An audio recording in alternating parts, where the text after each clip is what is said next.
Hey, this is Woody at _ Devy SCOUT, and you are listening to the Dynasty Hotseat.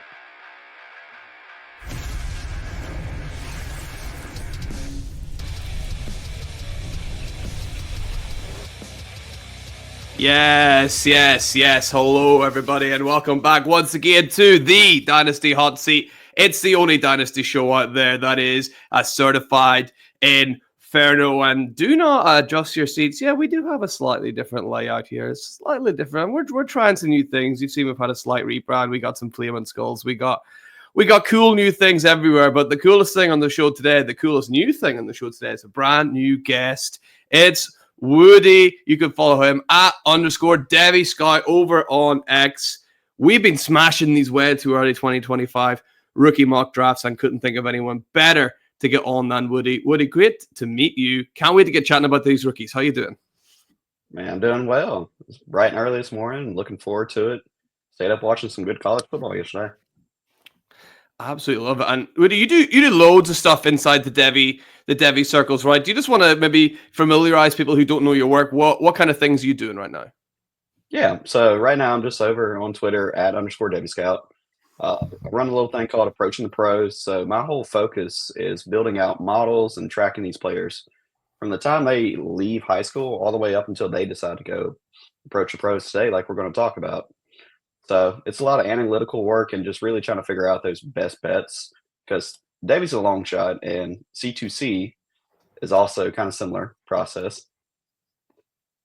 Yeah, absolutely. And I had to reach out to you whenever I seen some of your work. I was researching some Devy material, and your work really stood out above so many. So I had to reach out to you and get you onto the show. So anyone here that's brand new to see what Woody's got to say, make sure you're joining along for the long haul, hitting that like and that subscribe button as well. And Woody, no time really like the present. We're kind of going to jump into this right now. Before we go 101, 102, and all that, do you just want to give us what's your general lay of the land for this class? What do you think in terms of maybe compared to other classes, or what's the general consensus for you right now on how good this 25 class is?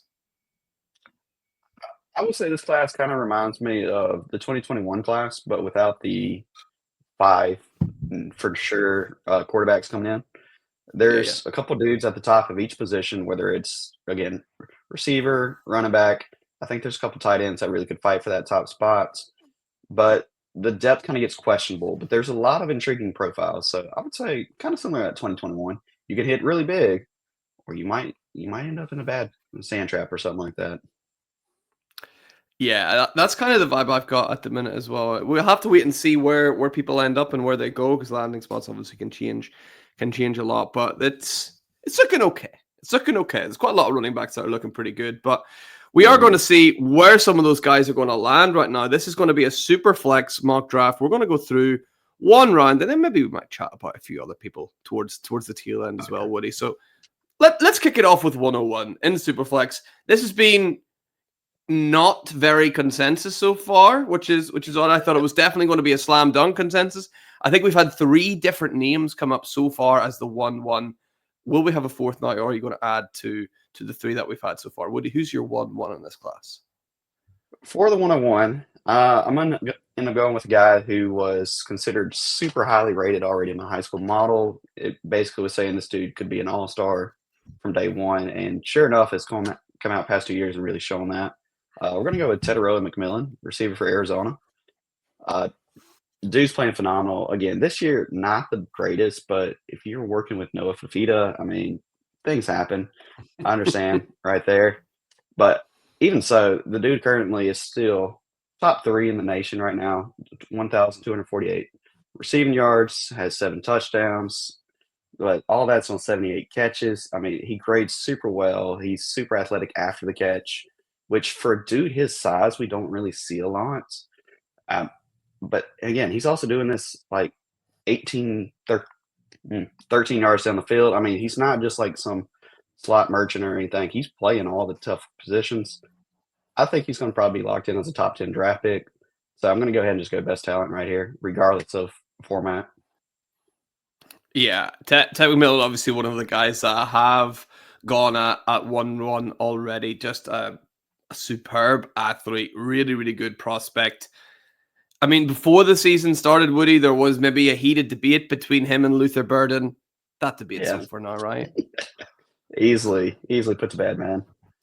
Yeah, I'm right with you as well. I think that debate is gone. And Tet MacMillan, I mean, yeah, can't wait to see where this guy ends up and at the combine. I'm sure he'll smash as well. So no arguments from me at all. Taking Tet at 1-1. Who you having right after him though at 1-2? 102. We're gonna go with the Heisman winner, in my opinion, Ashton Jeanty. Running back for Boise State. So again, I know a lot of the arguments and my concerns personally is the fact that while he's putting up fantastic numbers, it is the Mountain West. So like I'd rather go with my surefire. Hey, this dude on the receiver, like he looks like the best fits. But again, I got to give it to Ashton Jeanty. He's right there, very close. Again, we can go look at what he just finished up putting up yesterday. We're talking about 2,287 rushing yards, 28 touchdowns, all this on 2 fumbles. I mean, he's making dudes miss left and right. He's breaking away a lot of big runs. He's been super clutch my C2C league as well. Just every week, I'm expecting 30 points for this dude. So it looks like he's going to be a first round pick. I'd rather play that even in Superflex. Again, just best player available for this position. He didn't show a lot of receiving work this year, but I believe he had over 400 receiving yards last year. So he can do it. It's just a matter of where does he fit in compared to some other running backs we'll talk about. Yeah, he is like just a phenomenal player to go out and watch at the minute as he's like absolutely ripping up the Smurf turf over there at Boise State. It's been just so much fun. How would you compare him to, like, do you find it difficult to compare him to someone like a Bijan Robinson who came out of obviously a powerhouse school in Texas? Like, I suppose we kind of went through this with Breece Hall as well. Didn't come from the biggest program in the world, right? Yeah. So again, that's why I was like, I can't put him 101 because again, Mountain West, you're not playing the dudes like you would in Texas or if you're over in the SEC or Big Ten. Like you don't have to go through those guys as much. You might see just a couple NFL athletes all season while you're in the Mountain West. Whereas you play any of those others, you're going to see guys at least once a week. There's going to be somebody on the other team that's going to get looked at by the NFL. So I'm not putting him up there in that Bijan tier, but man, if you go check Twitter right now, they would have him up there as the greatest running back of all time. So the hype's there, and it's going to increase in value as people get more of this rookie fever. Have you noticed some NFL running backs are copying the way he stands? Have you noticed? I've noticed that the last few weeks. Yep. There are people, Jameer Gibbs in particular, is now standing exactly like Ashton Jeanty stands. I don't know if they're trying to think, am I getting an advantage here or what's going on? Have you noticed that, or am I seeing things aren't there? Yeah, I'm seeing it this a little bit, but I just as the coach inside of me, again, as a high school defensive coach past couple of years, I'm like, why? How does that help you? But to each their own. Again, hey, they're mega stars. They're super athletes compared to whatever I could dream to be. So if it works for them, it works for them. But I wouldn't recommend all my high school kids start copying that. Do you think he might go like full sort of Matrix and tie like a bandana around his helmet so he can't see the ball coming and just uses his instincts to catch it right? That's the next step, right? Yeah, I guess so. Try and pull another Saquon, jump backwards over somebody, I guess. Yeah, absolutely. Love to see that. So Janty's locked in he's locked in at your second pick. Woody, who are you going with your third pick? Man, okay, I gotta take a quarterback now. So I'm going with my personal QB1, Cam Ward. Quarterback Miami right now. I think him coming back was the best choice he could ever made for himself. Dude has shown out this year. I mean, again, continues to put up phenomenal numbers. Like every single season, if you go back and track his career, has been 3,000 plus yards. I mean, he's thrown 153 touchdowns compared to 37 interceptions his whole career. I mean, again, we're sitting at a 34-7 ratio right now. He knows how to push the ball downfield. That's something I think he really needed to come back and work on a little bit more because he's kind of been that Washington State scheme where they dink and dunk a little bit more, right? So it's kind of that short yardage. This year he went out there and he's like, no, I can hit that goal of close to 10 yards pushing the ball downfield. And he's not an absolute zero in the run game either. He's been averaging over 300 rushing yards each year of his career. And that's regardless of competition, right? So even if he's gone up in competition, he's still putting up that. So it kind of shows, hey, I can add a couple points every game rushing. Obviously, we won't be no Jaden Daniels, Lamar Jackson types, but 2 to 3 points every week rushing, can really make a difference when it comes to fantasy purposes. Yeah, I absolutely agree. And with Cam Ward, I was so excited about Cam Ward. I'm like, yes, I love everything I see. And then I had my friend Alex on the show, Woody, and he sort of dropped a grenade in the middle of the room, which I never realized. And he was like, look at who he's played this year. And I went, what do you mean? It's like, just look at the teams he's played. And you kind of step back and go, huh. Like, he didn't quite realize how easy a schedule Miami have had. In the same kind of way you can argue with Ashton Jeanty. Has he played against tough competition? At least he's played like Oregon. Miami's toughest game might have been like Louisville, maybe this year, like in terms of who's ranked. Does that concern you at all? Or are you just kind of like, look, you can only beat what's in front of him or not beat if you're the Georgia Yellow Jackets? I think it's for quarterbacks, and this is why I kind of like I'm only picking quarterback and Superflex at 103. I think quarterbacks Hmm. are so picky they can change really easy. We're about to see him Yeah. play again today. I can't remember who he's playing, but we should expect that. We're going to get the ACC championship, and he's going to get playoffs. Syracuse today. That's right, Syracuse, who has a pretty decent defense, right? Not going to call them Yeah, some yeah. superstars, but pretty good. And so I think the next couple of weeks are going to be major on really proving whether or not Cam Ward belongs. So Yeah. that's why for right now, I kind of prefer him. There's another quarterback we'll talk about in just a little bit, who probably is most everybody's QB1. I've got some questions in the profile, so that's just where I'm at because, again, I think we can throw that same statement at almost all these schedules. Yeah. Yeah. I think you're right. Like, there's not a huge amount of teams facing, like banger after banger in the regular schedule. So it's really all about the playoffs. So it'll be interesting to see what Cam Ward can do. That should Miami get there. And so that's 1-3 locked in. 1-4. Are you going right back to the quarterback? Well, you said we talk about quarterback soon. Is that now or a little bit later? Again, still a little nervous about some of these quarterback profiles. I think, again, we don't got any generational talents right now. So I think I'm Yeah. going to go back to another position I just feel a little bit more comfortable with. We're going to hit another receiver. So Luther Burden, third, I'm going to go ahead and Yep. lock him in at 104. Again, not having the greatest year, but also I don't even know who the backup is behind Brady Cook, and that's been his guy for several weeks now. Yeah. It's been a weird year in that offense, but again, we've seen him do it last year. Over 1,200 receiving yards last year. He's sitting there almost 700 yards this year. Dude is super versatile, right? And so it's Yeah. going to be a little bit more of a scheme fit if you get in the right spot, but he can be used. I don't want to kind of like a Debo, right? You can get the rushes, you can get the short yardage work, you can also get any of the crossers. He's big enough, right? Like Hmm. he ain't the tallest dude. He's 5'11", but he is 200 plus pounds. So like he's thick enough for Yeah. what he is. Um, I think he's a special player, special athlete that again you can line up pretty much everywhere. He has versatility working in the slot, but I think he can kind of be like JJ or Justin Mm. Jefferson and move to the outside as needed. Again, it's going to be more where does he fall in the draft if I feel comfortable keeping him here over another receiver I've got right beside him. But Mhm. I think the upside's worth chasing at this point. Do you know what is really quite exciting about Luther Burden is just the way things are shaping up right now. There is literally a chance that he could be Debo Samuel's replacement. Like that could actually happen, right? It could. I don't know if he'll fall that far, but I mean, the 49ers are starting to have a bad season. So, I mean, there's a chance he falls right into that range. I kind of hope Devo moves at that point, though, because it's going to get a little crowded with IU coming back and you got Pearsall there. But Yeah. it would be interesting, right? Like, kind of like Jaden Reed's going to use this year. Again, Hmm. I think that's something that Luther Burden can do as well. Get 12 to 20 rushes for the season and throw a couple hundred yards, probably rushing right there. Maybe break a couple for a touchdown, but also be a guy that can take a pretty low volume and be explosive after the catch and still give you 800 to 1,000 receiving yards in year one. Yeah, I'm right there with you. The guy's an absolute weapon in the backfield, moving around the lot. Can't wait to see where he ends up. And he's a great player to lock in at 1-4. Now that wide receiver that was nipping at his heels, he's coming up soon. Is he at 105? He is, yes. So we're going to go back to the receiver Mecca Buka, Ohio Yep. State receiver.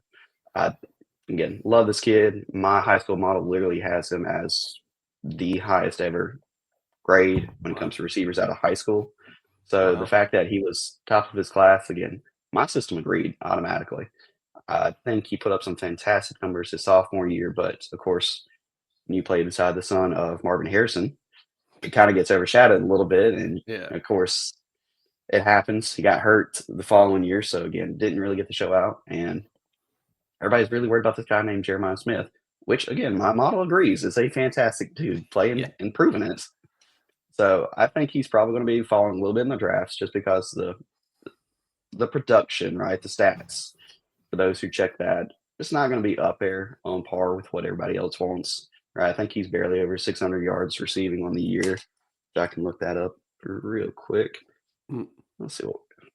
But yeah, I mean, dude's a phenomenal route runner. He working at Ohio State has had this chance to develop now for 4 years. He's going to come in ready to play. I think he's going to be one of those guys who can land on a back half team. Like, I would love the Chargers. If we could pair him up with Ladd McConkey, like Justin Herbert's going to be the type of guy that can get him the ball. I'm going to be jealous here. I can really hope that Drake May gets a weapon, right? But regardless, like the dude does it all. He can line up wherever. I mean, he's got production inside and outside. Yeah. The Yak is 6.8 yards for this career, averaging almost 10 yards downfield. I mean, he can set up and pretty much be a plug and play NFL prospect wherever you want him. It's just where does he go, right? Does he get buried behind some people, have a slow career start, or does he get a chance to be wide open from the get-go? Yeah, he's one of the guys that is, I've always said, I think people are suffering almost from like prospect fatigue with him because he's been in college for so long, and it's just like, when's this guy come out? I think everyone was ready for him to come out last year, and then when he didn't, like sort of, he's almost been the forgotten man a little bit. I wouldn't be shocked to see his stock kind of rise up. This is maybe the highest I've seen him go, but I wouldn't be shocked to see this is more of a consensus kind of pick, Woody, after the draft, where Igbokwe has got a sort of sneaky chance to still go in the first round, where people will be like, you know what, this is the best receiver on the board right now. We'll just take him in the first round. And, you know, it could be towards the back end, which means he's going to land in a pretty good spot, you'd like to think. So I really like this pick at 1.5 for Igbokwe. He's just a super solid, to me anyway, Woody. Looks like he's NFL ready right now. What do you think? Yeah, I mean, I think he can come in and play. And I know I took him at 105 in this exercise, but I think he's going to be a value. I think he's somebody you're going to get closer to 108 after the draft is over, because there's going to be some quarterbacks who finally have some landing spots that we know went first round. Yeah. It's Superflex, right? Quarterbacks always get pushed up. Everybody else gets pushed down. So it'll be a nice value for those contenders on the Superflex leagues, getting a value like this. Yeah, absolutely right. And he's locked in at 1.5. Who's following them at 1.6, Woody? I'm going to take an upside play on a quarterback here. Again, still not quite the number one quarterback for everybody else, but Jalen Milroe, when we talk fantasy football, like that dude is a freaking game wrecker potentially. Yeah. I don't think we're going to see Jalen Milroe go super high in the NFL draft as of today. Now, if Alabama somehow sneaks into the playoffs and he plays his lights out for a couple games, I mean, that's going to be on the front of everybody's mind. They're going to think of the most recent games, right? Recency bias is a thing that exists, even for us Superflex managers, right? What has player X done for us recently? He's either done really well or he's trash, right? And the values change so quickly. But yeah, Milroe, I think he has all the tools that we're looking for. He's a quarterback who has consistently shown improvement each year. I would hope he lands in a situation behind like a Matthew Stafford, right? Go sit behind a vet, learn for a year. Don't rush him out there, right? Because that's, for a guy like him, I think that might be the worst thing we can do is rush and make sure he's trying to play week one in the NFL. This is going to be more of a slow approach. I kind of hope it happened with Anthony Richardson. Like, let this kid develop behind a vet, learn what it looks like to be a quarterback in the NFL level, and then just let him loose. Right? Even again with the Rams situation, even if I assume Cooper Kupp's gone, they've still got Puka, they've still got Kyron Williams. This is a coach who knows how to bring in weapons, scheme guys open, and utilize his quarterback. Right? He had to adapt with Jared Goff where he was, and then he's over here with Stafford, got a little bit of a different scheme to whatever fits to his quarterback. So I think that would be a good situation. And again, talked about Jane Daniels earlier. this is the type of quarterback that can absolutely blow up fantasy and be top 6 his first season whenever he gets to play. Yeah, absolutely. I think you can still hear me. I think my screen's frozen, but I'm sure you can still hear me, Woody. Hopefully, Yeah. I'll continue to chat while my webcam catches up. I'm not doing my best Ashton Jeanty impression in the backfield, closing my eyes, waiting for the ball to come. So, yeah, I think Milroe. I made a point the other day in one QB leagues. He's got to be the first quarterback you take, right? Again, I think it depends on landing spots, but I sure wouldn't mind it, right? Because one QB leagues, you're talking about a guy in the second round. Someone's probably going to take the next quarterback I talk about very soon, first overall, or they'll take Cam Ward, and you'll still get Jalen Milroe mid-second. So yeah, if you need a quarterback and you want to just go for the home run swing, like he's the type of dude you pick. Yeah, absolutely. And my sort of hot and spicy prediction about Milroe, if he does it, if he runs the 40, I think he's got a chance to break the quarterback record 40 time that Michael Vick set of 4.33, I think it is. I think he's got a chance to break it. He's fast. I can see it. Yeah.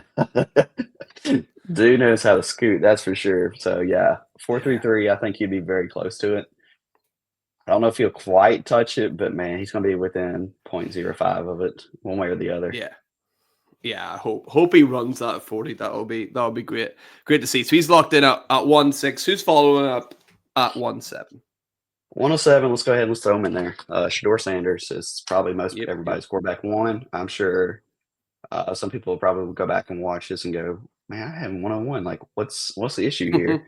And it's just the style that he plays in. I have question marks because, again, I'm not going to call him some Konami Code quarterback where he's just rushing like crazy. But, I mean, he doesn't really do a lot of play action in the scheme he's in. So he's already mostly sit there getting the ball, but it feels like he holds on to it forever. Like his average time to throw has got to be one of the highest I've seen out there across the college landscape this season. But the weird thing is he's holding that ball, but he's not throwing it downfield. It's really short yard check down. So I'm like, why are you holding the ball so long? If you're just supposed to be this quick guy, get the ball out. Let's make it to our playmakers like Travis Hunter, and just keep this ball, keep the offense moving. And it's like, I feel like his system is designed for like a Bo Nix from Oregon last year, but yet he wants to hold it and try to find that big play, and it's not working how he wants it to. I'm not the most impressed with the deep field passing, right? If we're talking like 15, 20 plus yards downfield.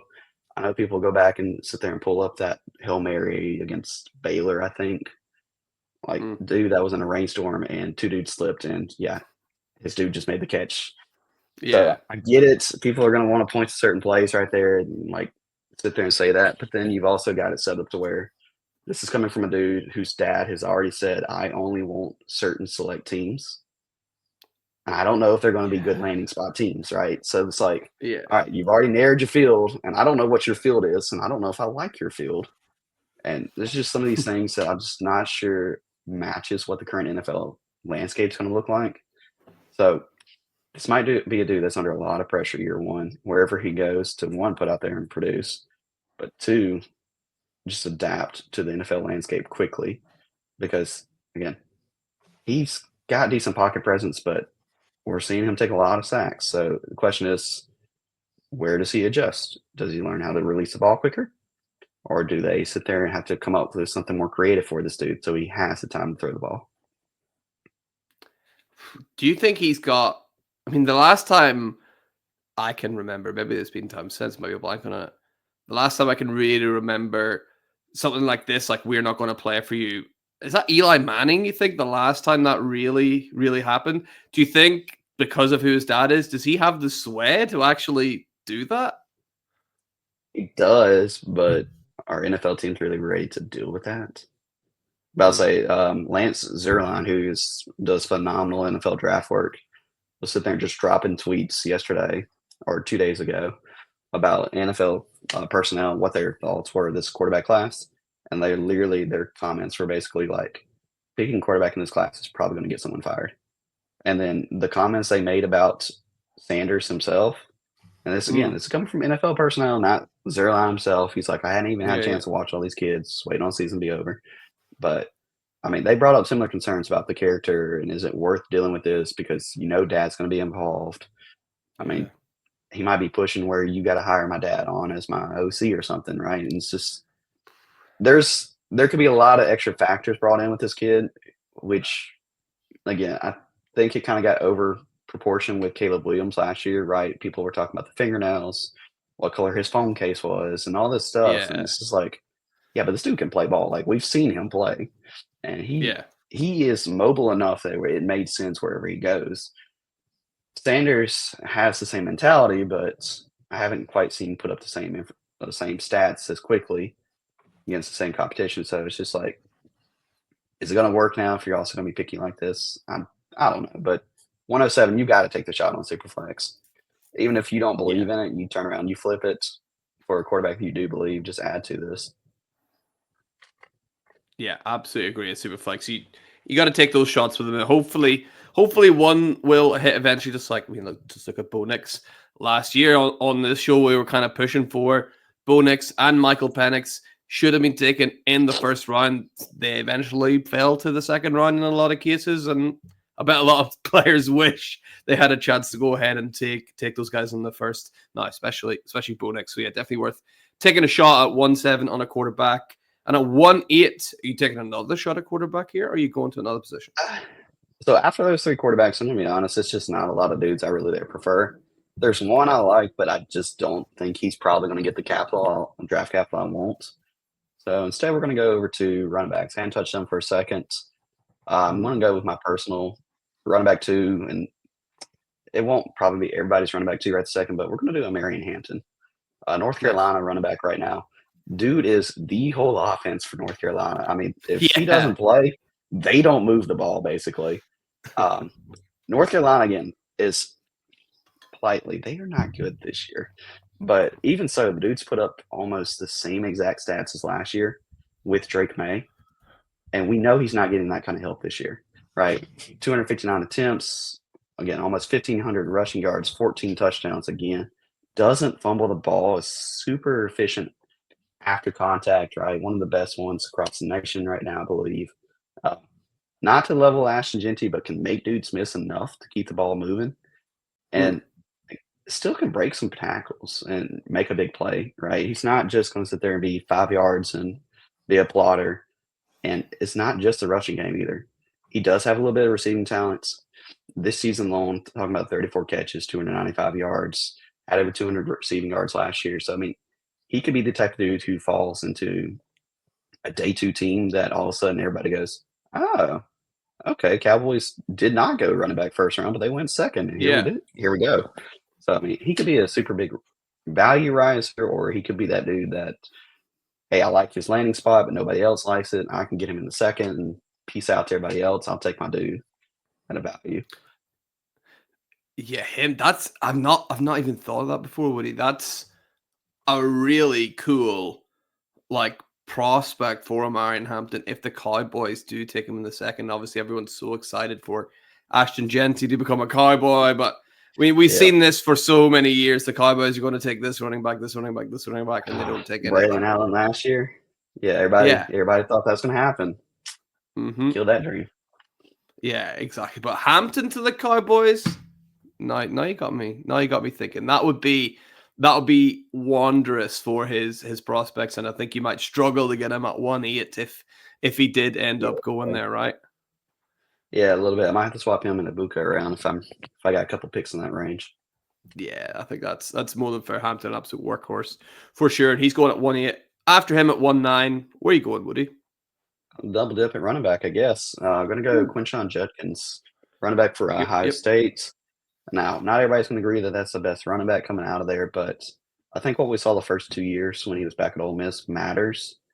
I mean, I think he set the record for their college first 2 years production-wise, whether it was touchdowns, rushing yards. We've seen him being able to catch the ball in the backfield as well. So, I mean, dude does it all. Super explosive kid. I mean, again, not quite sure where he's going to go because this year he didn't get the full workload. I would Yeah. really like again, we're in a video, but I would love to put like a little asterisk right there. Like this is the type of profile where the kid might get, hey, you can come get $1 million, come back and run it back with Ohio State, be the dude that next Yeah. year. I wouldn't be surprised if he takes that opportunity. So it really is going to depend on what the NFL tells this kid, but the talent's there. High school model again, even as a 3-star, put him at like running back 5 in his class, which out of high school he was ranked in the 30s. Now I Mm. wasn't the only one hyping this kid back up back then, but like everything was lined up for him to come out and immediately be the dude, and he did. And so again, the fact that he's sitting there been kind of saving his body a little bit, working with Travion Henderson this year, honestly, I think it's a blessing because he's learning from Yeah. Henderson, who is just one step closer to the NFL than probably he is. And I think Judkins can honestly prove that he's better at some point. But it's going to be a fun challenge.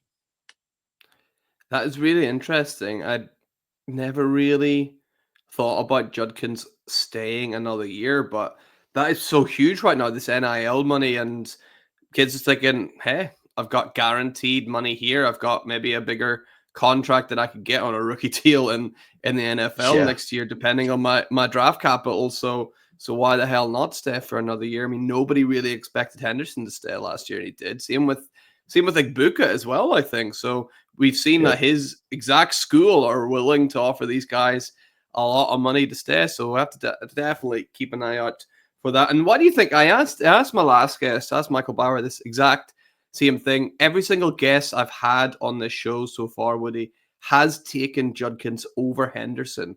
What is it about him that you think everyone thinks he's just that little bit better? Because everyone says it's close, but what is it It's about super Judkins close. that just gives him the edge? I think ultimately it comes down to health. For me personally, Travion Henderson Hmm. grades higher in my system. I think he's just as phenomenal a running back. But again, I've seen him get banged up a couple times, and I'm just not sure he holds up as well as what Judkins has proven us.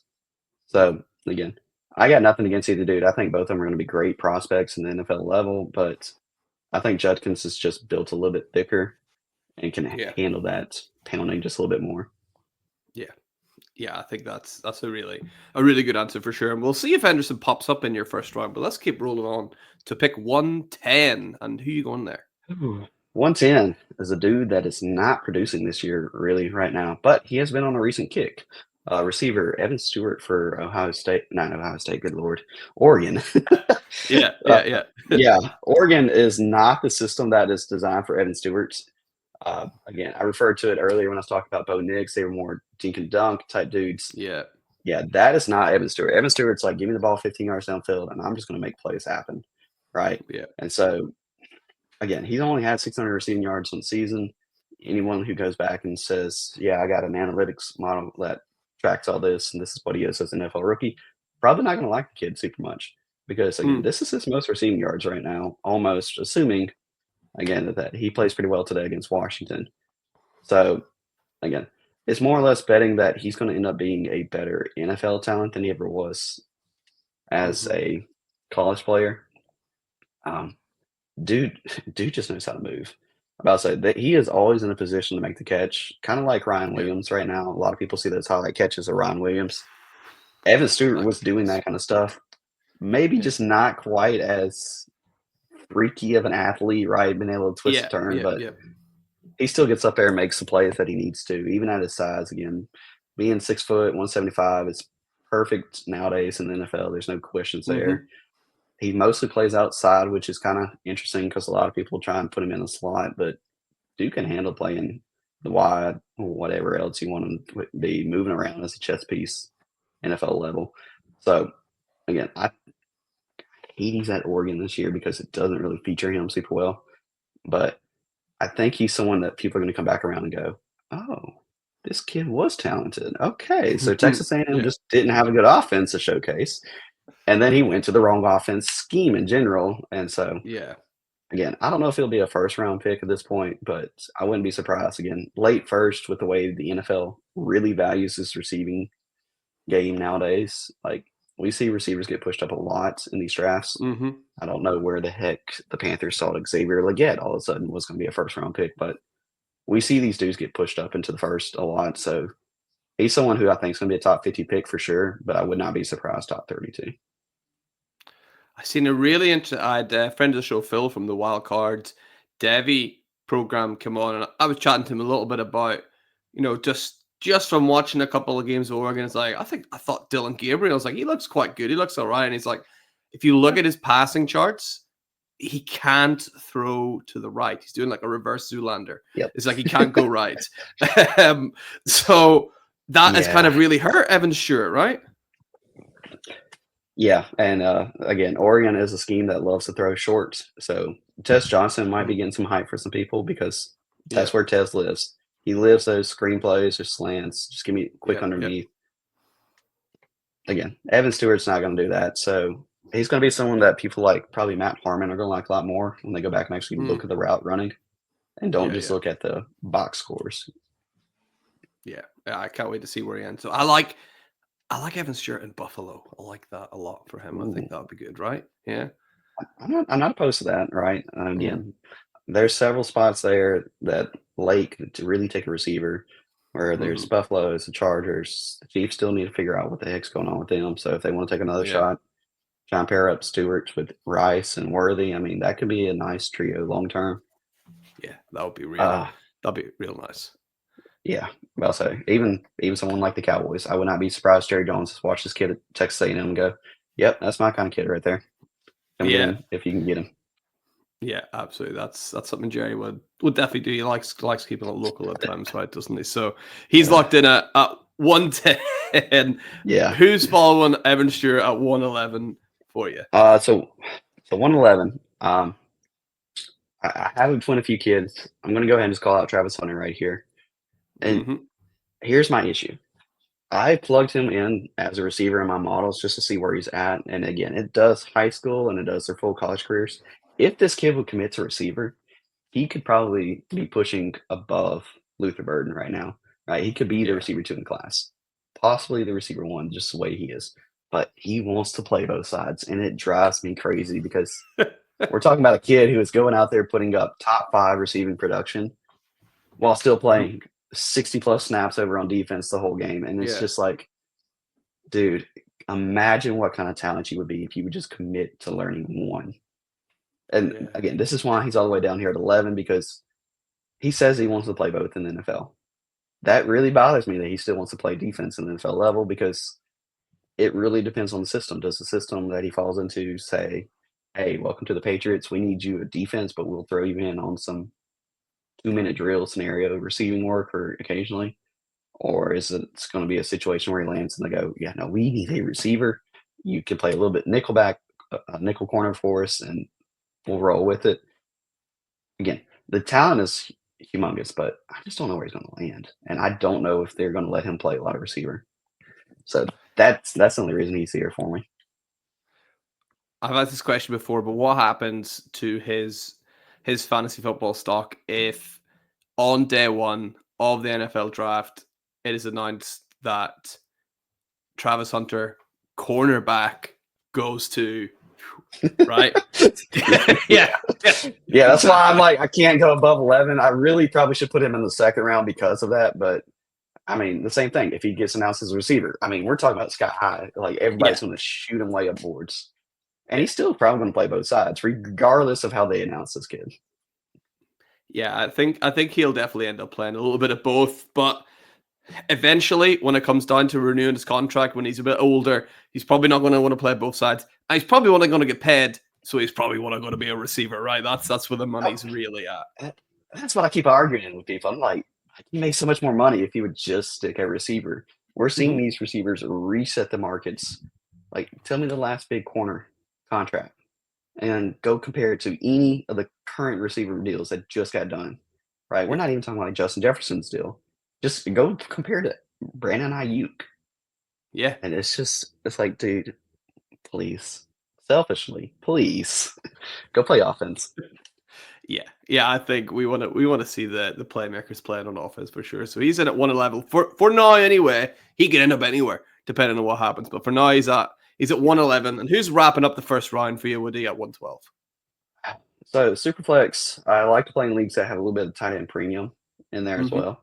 Mm-hmm. And there is one tight end that I think is just proving he is next level potential when it comes to position. We're gonna go with Tyler Warren, Penn State tight end. Uh, Mm-hmm. Dude is basically just doing it all right now over there. Like, it doesn't matter if they want this kid in at wildcat quarterback, they want this kid to Yeah. go catch a bomb down the field from drill R, like, just whatever they need, he has stepped up. He's 6'6", 261, right? So, you do not gotta worry about the size of this kid. He's ready to play NFL size. He's put up almost actually, no, he is over 900 receiving yards right now for Penn State, which if anyone can tell me when's the last time Penn State's had a good receiving weapon, I would love to hear it because I can't tell you someone who got this kind of production, right? I Yeah. know Jahan Dotson a couple years ago, but I don't think he had 900 receiving yards. I don't think So so. it's insane what this kid can do. And again, being able to rush the ball, like, do I expect him to continue that in the NFL? No, not at all. But it probably shows he's probably a pretty good athlete to where he hits those numbers we want for a tight end to at least show he's athletic enough. And again, I think Tyler Warren's the kind of kid who can end up going top 50, right? I don't know if they're going to put him first round or not, but I'd love the Colts to end up with this kid because I am tired of Yes. watching Mo Alley Cox or Kylan Granson or whatever Guy off the street. not athletic, not good Yeah. tight end they want to throw Yeah. out there. Go out there and drop a pass in the middle. Anthony Richardson loves to throw it to the tight end, across the middle, Yeah. deep, doesn't matter. Like, I think Warren could be a huge get for the kid at 6'6". Again, provide that big target. Like, I think I think it's pretty close to where we could end up looking back and going, wow, this is like a Gronk 2.0. Like, Yeah. just a dude that's just going to be Absolutely. bigger and better than everybody. Yeah, I love that landing spot to the Colts. I think that is the perfect spot that Warren could end up. And you're It'd be right, nice. he's just one of those athletic freaks. You're like, how is he that big and moving like that? Like, it's just, yeah, he's going to slot right in to the NFL and hopefully be used as an actual weapon on offense as well, not just a big kind of blocking guy. He's got enough athleticism to come out and really make some plays right away, right? Yeah, that's what I hope. But again, being from Penn State, we know he knows how to block as well because Yeah. Penn State loves to run the ball. So, I mean, he's got to be able to handle that to get on the field and earn the coach's trust. So, if he gets to the NFL, as long as the NFL scheme he doesn't fall into is a big 3 receiver, 4 receiver heavy scheme, like, Mm. he's probably not leaving the field a lot. So, it's going to Yeah. be a dude that gets a lot of targets, a lot of opportunity. I know I say Colts, like Dolphins, if he could be the next replacement for Jonnu Smith, he Yeah. could be a lot bigger target than Mr. Tyreek Hill at 5'10" and Jalen Waddle over here at 5'10". Yeah. If Tua needs a guy in the end zone at 6'6", it's a little easier probably to get him the ball. We see So, how I mean, well like, Johnny Smith has done. I mean, like, I seen a right? tweet the other day. It was like, maybe we owe Arthur Smith an apology. It's like, Yeah. he's good. He is good, and he's been good for a second, but he finally got into a scheme that does utilize him. Yeah, exactly. No, good for him. And that wraps up the first round. But Woody, before we let you go, let's hear just maybe one or two players you think might fall into the second round, or a little bit further than that as potential sleepers for the class. Man, that was nice. I went ahead and wrote down 12 names for everybody, so I can go ahead and just kind of go through them quickly. So Yeah, we yeah, already mentioned Travion Henderson. Travion would be yeah. one of these early guys right here. I would take around 201, 203 range. Again, just as talented as Judkins, but just let's see what the NFL says about his health, basically. Right? Yeah. I don't expect any Sean Tucker situation, but I just want to know that the NFL values this kid and said, yeah, top 100 pick, healthy, let's go. Caleb Yeah. Johnson from Iowa. Love Oh him. my goodness, that kid is Yeah. showing out, right? Like, there's an argument for this kid to be running back too.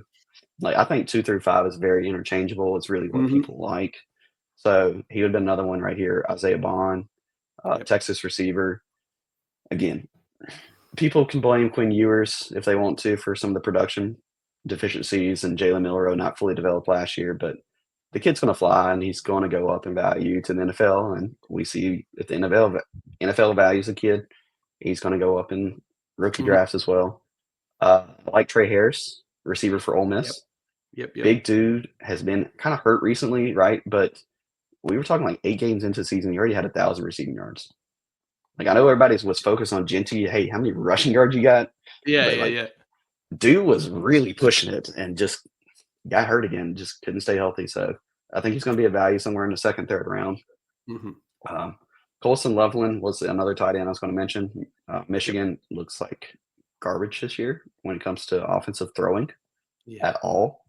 But yeah, I think the kid's phenomenal. He's going to test super well. So we're going to see how that works. I'll just kind of read off my last couple real quickly. Xavier Restrepo, receiver from Miami, Big fan of phenomenal him. slot guy. Would love for him to be Drake May's new slot receiver in the third round. Let's see Yes. if it happens. Nick Yep. Yep. Singleton, speaking of Penn State running, if you want a running back that has all the elite athleticism, Singleton's your dude. It's just, does he fully develop and truly Mm-hmm. prove that, hey, I'm more than just an athlete, right? I can play Yeah. running back and actually be a good running back. Devin Neal, speaking of running backs from Kansas, super Mm-hmm. undervalued. I think he's going to be someone you can get late seconds. Yep. But if he falls well, he does it all. We just watched him destroy, I think, what was it, Colorado last week, wasn't it? So yeah.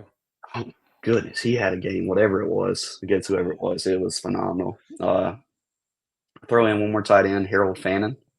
I got to give the dude some respect. Bowling Green might be where he plays for, but it did not stop him from producing against Penn State, Texas A&M defenses, and honestly has a chance to be the tight end, was it Mackey Award winner this year. So throw him in there. Kyron Lacey, Alec Mm-hmm. Amanor, two more receivers. Let's see where their profiles go. Lacey's a little bit older of a guy. Amanor, just Stanford, right? I think that one word right there, Stanford, Yeah, that kind sums it of up, right? kind of ruins it because Ashton Daniels is not the best quarterback, and so it kind of ruined his production profile this year. And I'll leave it off with Jackson Dart. Jackson Dart's the other quarterback I really like. Right. For Ole Miss, does everything. It does the running that I like for a quarterback to show for NFL purposes. Uh, pretty consistently showing growth every single season. If you look at his passing numbers as well, whether it's completion percentage, pushing the ball downfield more, uh, probably even big time throw rate. Like he's making bigger throws, better throws every season. It's just, is the NFL going to see him that way? He's probably not going to be worth it. And again, I could have brought up other quarterbacks like Ewers, but I think Ewers returns back to school. Mm-hmm. Not for Texas. I think Texas is going to say, "See you. I'm going to show you the door, Yeah. and good luck. Go wherever you want to." Mm-hmm. Drew R. Those kind of kids. Like quarterback's going to really vary this year. We're going to see Mm-hmm. one who declares. Right. We talked about NIL with running backs. NIL with quarterbacks is, we're paying some of these dudes $2 million that do not deserve $2 million. So No. someone's going to be tempted to come back to college, and I just don't know who it's going to be. Yeah. Oh, Woody, that is absolutely amazing. Listing through a load of names that we can put into that register. I'm going to say one thing about Jackson Dart. I mean, the headlines are so easy to write, right? He's going to go in the second round probably, and you know for a fact that someone's going to be like, they've taken a dart throw on Jackson, and everyone's going to be like, okay, like that's happening. Can we put that out there so everyone's bracing themselves for that moment to happen, right? Yeah. If Aaron Rodgers wants to come back and play for the Jets next year, I Mm-hmm. would not mind come back again. Kind of like that same thing with Jalen Milrow. Just go put Yeah, him yeah, behind someone who's kind of a little bit yeah. older, a little bit of a good teacher, vet Mhm. experience. I don't know if Rodgers is a good teacher, but put him behind someone that maybe, hey, this dude's not the greatest. He's not the healthiest. He's not the youngest kid. Dart, if you sit there and wait your time, you might get a chance this season, right? Basically, Yeah, take a Jalen Hurts type swing. He's not as good as Jalen Hurts was out of college, but we're talking about late second and Superflex. yeah. Why not? Absolutely.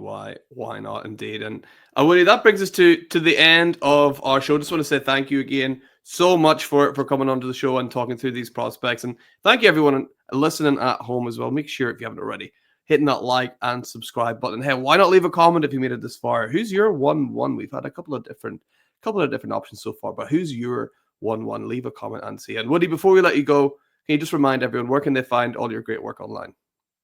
Yeah. So again, if you ever want to talk to me about college football, NFL football, whatever it is, I like talking about it. At _ Devy SCOUT on Twitter. Working on something called Approaching the Pros, which again, looking at high school kids all the way up through one day being NFL rookies. So we're all in this journey together, and I'm just trying to get the earliest edge as possible for those who played Devy or college to college to, oh goodness, campus to Canton, C2C. Yeah, yeah. So anything like that, I love doing. Yeah, absolutely. I must follow over there at _Devy Scout.